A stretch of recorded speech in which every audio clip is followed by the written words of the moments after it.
who join us on Monday Night Live. Eva is Estonian born, a communication and negotiating expert, trains 10 core subjects for a realtor in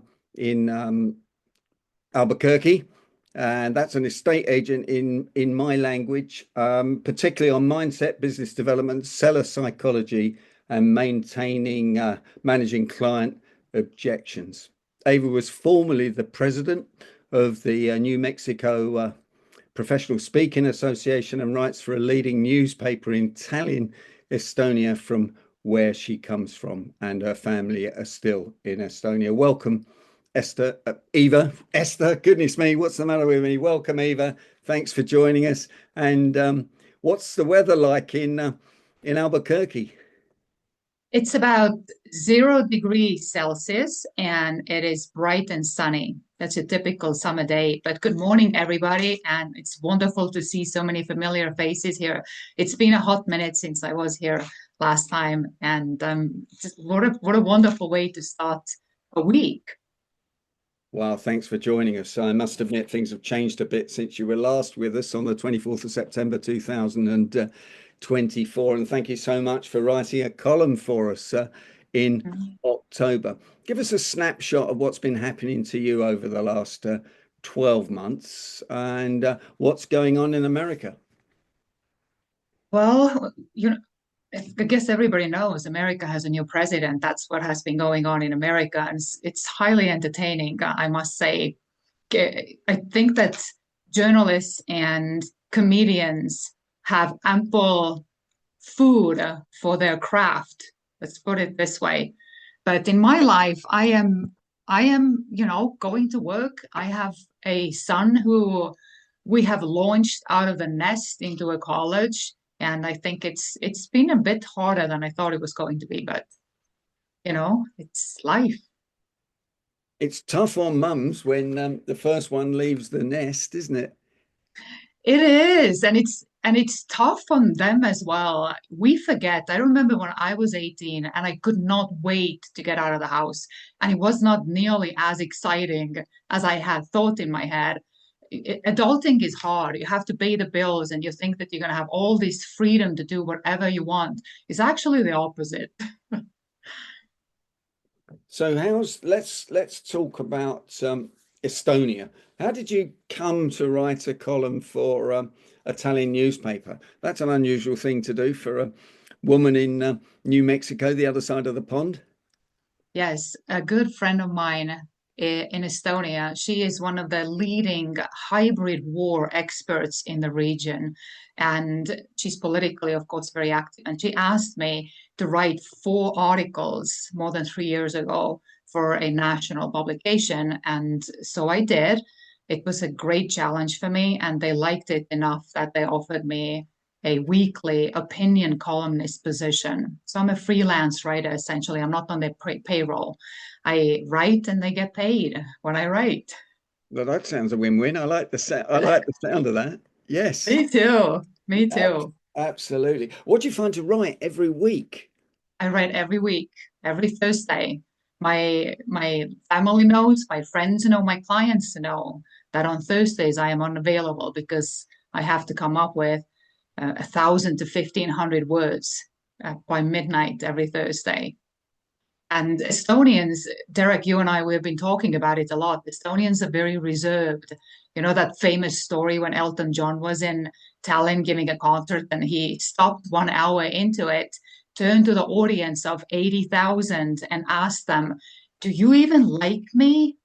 Because the audience was kind of quiet and reserved, and the whole mentality is, well, we haven't told you we don't like you, so of course we like you. And me writing those articles is sort of the same way. I'm not really sure, am I doing it right? Like, is it worth writing it? And when I ask for feedback, it's like, yeah, I mean, we would tell you if you're bad. So if you Wow. So was Elton John not getting clapped Y- for Rocket Man and yes, like he was just like he was expecting, more lively, or it's a large crowd and crowd feeds upon itself, as every speaker Hmm. knows. The larger the audience, the easier it is to get a reaction out of them. and not much. People were just, hanging out, enjoying the music, but not overly expressive of their appreciation of Mr. Elton John. And he which he picked up on it. Yeah, which he's not used to, of course. So are No.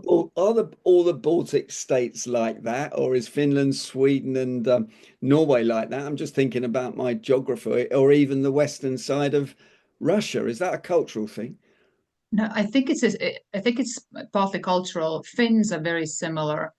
The other Baltic countries, Latvia and Lithuania, no, Lithuanians are even called the Italians of the East. So they are way more outgoing and extroverted, showing emotion more easily for sure. Wow. Last time you were on, I don't think it seemed quite so risky as things are with NATO and with Putin and with Ukraine. How's the mood changed in Estonia? I know you were over there for a month in the summer. Mhm, mhm. The reality is that when Russia first attacked Ukraine, it was going to be over, just like with World War II. Does anybody remember from history classes or right? It was going to be over. World War One was the same way. It was going to be over in 3 months. So the same narrative came out from both sides, uh, from Ukraine and from Russia, that this is going to be over in 3 months. And of course, favorably to the side that was telling the story. We are going into year four. In February, it's going to be 4 years and it's still not over. So the challenge is right now that first off, there is a fatigue from the allies that Ukraine has. Second issue that is pretty significant is that Ukraine is crippled by the corruption rumors and and of course the stories that come from the Western, I don't have a better word, but propaganda is that Russia is about to collapse in any minute. Any minute they are going to be done. We have heard that story for years now. And so the public doesn't really know what to believe. On top of all that, the Ukrainian refugees are still in neighboring countries. And it is not easy to integrate such large numbers of foreign nationals into a society in such a short period of time. And it is starting to wear on the compassion and generosity of the people as well. It's still Mm. very supportive, but there is in the air this sense, when is this going to be over? And my guess is that it might be the plan Russia had from the get-go, but it is the plan that definitely is working in favor of Russia, that fatigue that the Eastern European countries and European countries in general are starting to have around this war. It has become the new normality. Mm. That's really dangerous, isn't it? And It's very dangerous. yeah, in my research for my articles this week, I read that India has just signed $100 billion deal with Russia for Yes. oil and swapping goods. So that doesn't sound to me like Russia's broke actually and about to collapse. It's quite extraordinary. I think it is way more complex than it seems. And yes, there is the rest of the world that does not necessarily align with the Western countries and their allies of Ukraine in ideology and in thinking how the power should be distributed in the world and in Europe as well. Because for other regions in the world, it is in their best interest to have a weak Europe and Mm. definitely to weaken the relations between Europe and the United States. And It's it sort of appears, like, yeah, no, I was going to say it appears to be working a bit, doesn't it? I working a bit. I think we're getting a little bit better. There was a deeper ditch, I would say, about a year ago, because the incoming president for the United States, Mr. Trump, he was not fully immersed in what was happening as he was immersed in the in the propaganda and fight against the Democrats in the United States. Like that was his priority. So if the Democrats were supporting Ukraine in this war, then he had to somehow oppose this. And that took, at least in the United States, precedence over supporting Ukraine. So having had first encounters or first person encounters dealing with Russia over the last 8 months or so, he's starting to come around in favor of Ukraine, but it's definitely left its mark. Let's put it this way. It's very interesting, isn't it? I'm just thinking about NATO. Russian airplanes have been encroaching on UK airspace recently, and there's been a cable laying ship which could disrupt all sorts of cables last week, which the RAF have been seeing off. But you were telling me that Russian flights are encroaching on Estonia airspace almost on a daily basis, I think. Yeah, pretty frequent, quite frequently. So this was not news when it happened in September, and it made international news. And most likely it made international news because there had been an incident in Poland before. So Estonia is a country of about 1.3 million. Poland, however, is significantly larger. So anything that happens in Poland typically gets a little bit more coverage. But yes, the border encroachments are happening regularly. And there is some discontent in Estonia that how come NATO whose presence in the Baltic countries and in Poland is quite significant. And the people who are serving in these countries are actually the Brits and Italians. There is a group of soldiers from different allied countries, and those are the ones who are in Estonia. It was I would say about 50 miles, about 100 kilometers from the border, about a year and a half ago, 2 years ago. And these were all young British men who are securing the border there from NATO. But so how come NATO has not taken a stronger stance for these border violations? But we have to remember that NATO's sole purpose is to maintain peace. They are not an aggressor. They are more of a defensive organization to de-escalate before it gets overhand. So peace is the primary motivator for NATO. If we can, let's negotiate and let's try not to escalate it.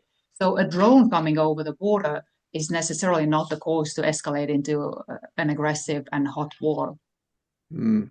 Yeah, I heard that British troops are in Estonia, where different countries are in different parts of the world doing that. Mm-hmm. But I also heard that you're spending or Estonia's spending the highest amount of GDP on your defense and on troops, and you now have conscription, don't you?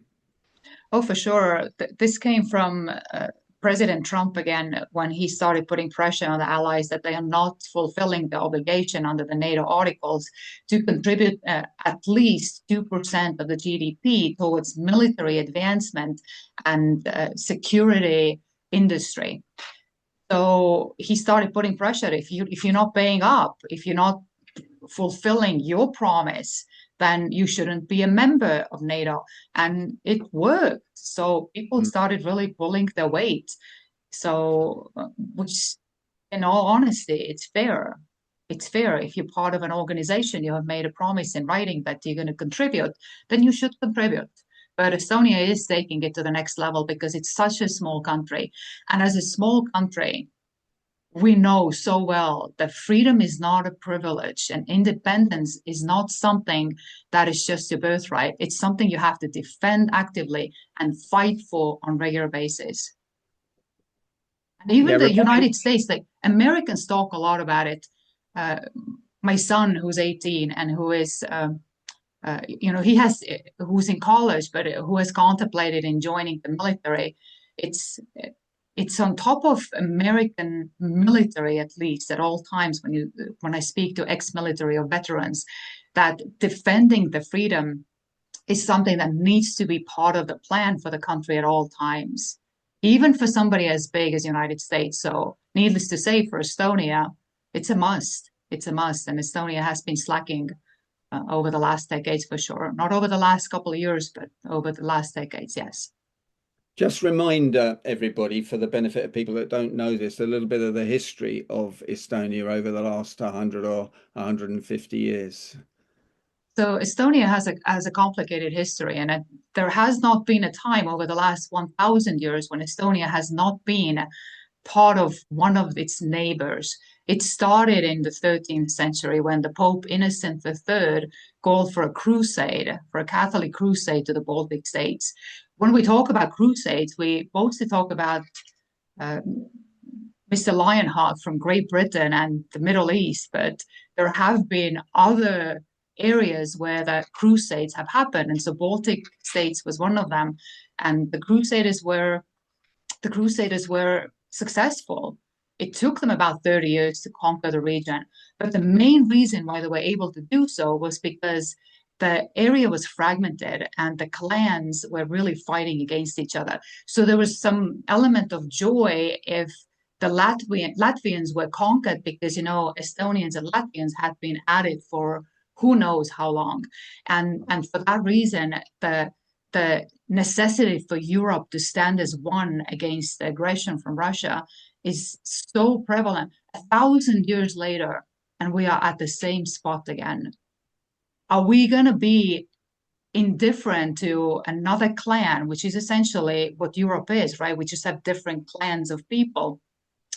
Are we going to be indifferent to one clan being, uh, you know, murdered and attacked, or are we going to stand as one? And so Estonia did not stand as one. So therefore, the land was lost to the Crusaders. But then the Denmark, who was pretty powerful at the time, also was like, hey, we would like to get a piece of this land as well. And then the Swedes, and then the Russians, and then the Germans. And there's, at some point, the Polish-Lithuanian Commonwealth has had a chunk of Estonia. So that all lasted until 1918, post-World War One, when Estonia had an independence war with Russia and gained its independence in 1920. And Estonia that, was mhm, sorry, and Finland did the same thing, didn't it? At the same point. very similar, very similar. Now, Finland has had somewhat of a more peaceful history, but their nemesis has been either Sweden or Russia. So who It, knew that Swedes could be aggressive? But yes, it's in our DNA to be aggressive. So and then in 1940, right after the start of the World War II, is when the Soviet Union took its army to Estonia under the pretense we have to defend you from the Germans. And when the war was over, then the Soviet army never left. So officially for Estonia, World War II did not end until 1995, when the last of the Soviet army left Estonia. That's when an oh, occupation is over, when the foreign military has left the territory. wow, I didn't know that. And so the Nazis didn't actually get into Estonia like they did into Norway. Oh, And they did. Oh, they did. So 1940, the Soviets came in, and then 1941, the Nazi Germany came in. They were kicked out in 1944 by the Soviets. So the whole Eastern Bloc has been the battleground in actually both wars, in World War One and World War Two. When you wow. look at Estonian landscape, it looks like it's a little hilly. No, the northern Estonia is completely flat. The hills are actually anti-tank, anti-tank ditches and structures. And Tallinn, your capital, which I had the privilege of visiting to speak, is at a very strategic point, isn't it, in It the is. Baltic? And in fact, Mhm. the Russian warships can't get through into the North Atlantic without, I think, going through the straits. They have to go through Finnish Bay. So Finnish Bay is not that wide. It's about 50 miles, 100 kilometers again wide. And there is right now an international corridor for the benefit of Russia, which Finland and Estonia decided to leave there.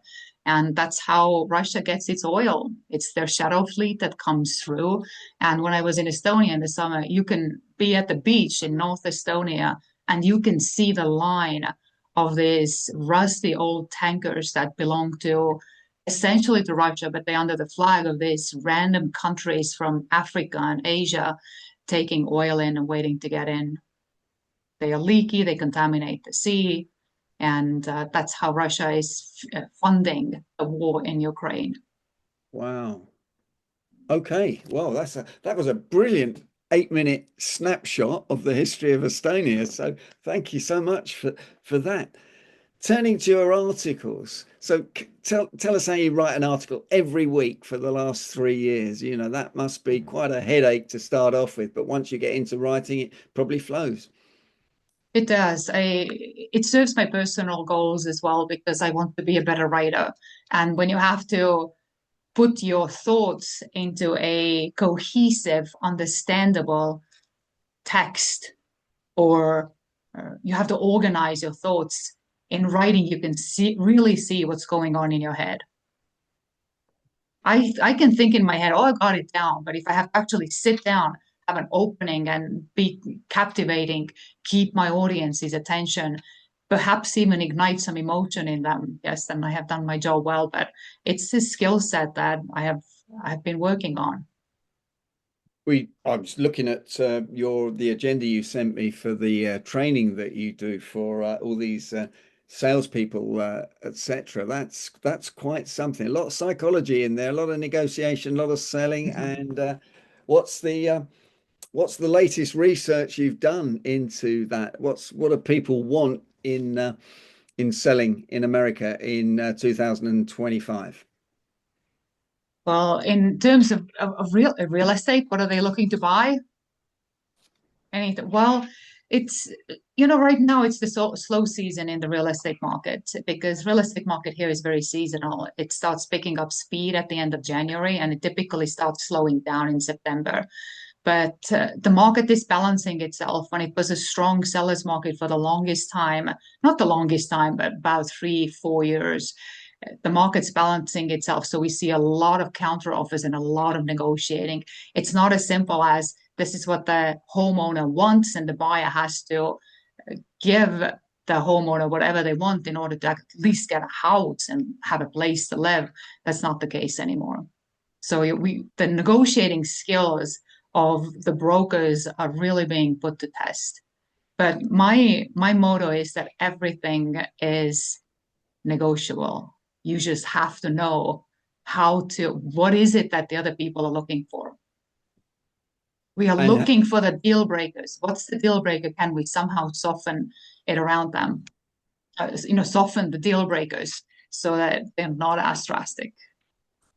And I guess the deal breaker, you find out the deal breakers by real active discipline listening, which is what we talk about in every aspect of selling, interpersonal skills and any communication skills, don't we? And Yes. we know that most people don't listen properly, don't use their 2 ears and their 2 eyes to listen You with. have to plan, Derek. You have to plan and plan and plan. You had in your last newsletter a little snippet about negotiating when people use time to put pressure on the other side to minimize their opportunity to plan a counterattack, if you will. And I strongly advise people against it. It is never a wise tactic in real estate. People who feel pressure will make poor decisions, and you may get something you want right now, but to actually sell a house, it takes about 40 days. They will come back at some point, and you have to do the hard negotiating, whether at the beginning or in the middle. We don't get away from it. So let's do it at the beginning and look for a win-win situation. But when all is said and done, that time pressure has not worked. You just irritate people. And unclear people make decisions they don't want to make. Absolutely. If they make it on emotions, logic comes in 2 or 3 days' time. How long? So in the UK, you make an offer on a house and it's accepted, and then the lawyers do all their work, but it's not a legal agreement until people exchange contracts, which could take 2 or 3 months. So people could change their minds. How does it work in the US? So every state does it a little differently. I can speak for the New Mexico. Let's say, Derek, today you would like to buy a house. You have identified the house you would like to buy. We're going to sit down. I, as your broker, would sit down with you and we would write the 22-page contract. There could be more pages added depending on what the house is like. And once you submit this contract to the seller and the seller accepts it, you are now legally bound by the terms of this contract. Depending on what kind of financing you have, are you a cash buyer? Are you planning on financing it through a financial institution? It takes about 30 to 45 days because there's so many contingencies that need to happen, disclosures that need to be made. But once you have the keys, the house is yours. It's over. If it crumbles down the next minute, that's your problem. So in the UK, we have the chance to do a survey and we can pull out. If we can't get the finance, we can pull out, etc. Is that the same in the US? It's the same. It's the same. And it is the buyer's obligation essentially to know what they're buying. So it's typical that within the first couple of weeks of going on the contract, the buyer is going to bring in inspectors to inspect the house, a mold inspector, full home inspector, termite and dry rot, because there are a lot of termites here. We live in the desert who can eat up the house. There is a solar inspection, like anything you can, any aspect of the house you can think of, there is an inspector for that. Sewer lines, septic tanks, wells, water tests, ground tests, soil tests. So, Eva, I'm staying in the UK from what you're telling me. I'm certainly not moving to New Mexico. How much does that all cost? It costs a lot of money. There is a lot of money moving around. But money is energy. Money is nothing but energy. And if it's not moving around, it gets stale and stuck and stagnant. So I think it's one of America's greatest advantages is that they are not necessarily money hoarders. The money is constantly in circulation, and we definitely see this in real estate. There's this trust in the society and amongst Americans that if I spend, it will come back to me, and it does. It sounds like the law of sowing and reaping to me from the good books, but right. It's Tim is nodding his head, and yes, it took me a while. Like hindsight's 2020. So when I'm looking back, I have really changed my attitude towards money, and it's the influence of the culture that I live in. Fantastic. Eva, we're almost out of time.